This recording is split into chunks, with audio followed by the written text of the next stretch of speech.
Mga tropa, gusto nyo ba nang kumain sa mga Arabic food? Ay ituturo ko sa inyo napakasarap na kainan dito sa Doha, Qatar. Ito ang lagi namin pinupuntahan. Hindi ako mapapaya sa inyo. Tara, pumasok tayo mga tropa pets. Meron pala sila ritong kubos na ibibigay nila sa unang serve para pancita nyo mga tropa pets. Tropa, meron din sila ritong hummus at salad na hinahalo sa kubos.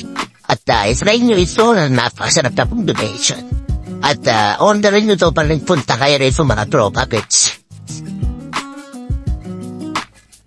Ayan na nga po at nilapit na sa atin yung order namin na goat na 1.5 kilo. Ito ay 200 real lamang. At meron din silang 3 kg na goat at ang kahalaga ito ng 400. Pero ito sulit pang 7 taong masisiba ito tropa. Pero kung mga chika babe ang mga kasama, saktong-sakto ito sa mga 8 babae. Busog na kayo rito boss. Ang daming rice. Hindi kayo mapapaya.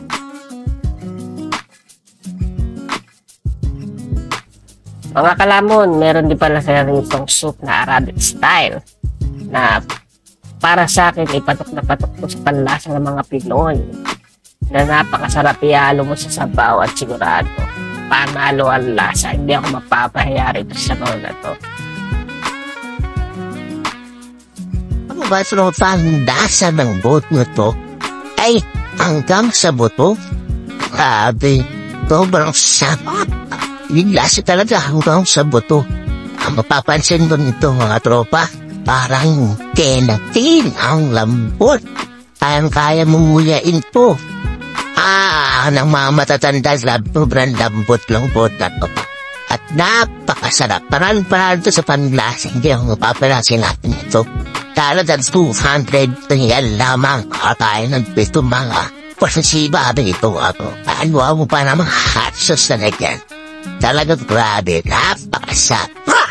Yung pansahin na itong ang adas ito. Dahil laging binabalik-balikan namin sa mga tropa petsya. Kaya ba yung tropa?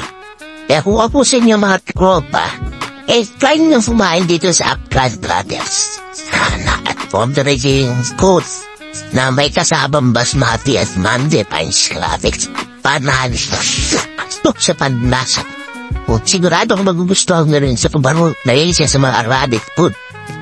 At saka tropa, dahil iputuan natin 10 out of 10 ang pagkain ito, ay imumontage natin ito in just 2, 1,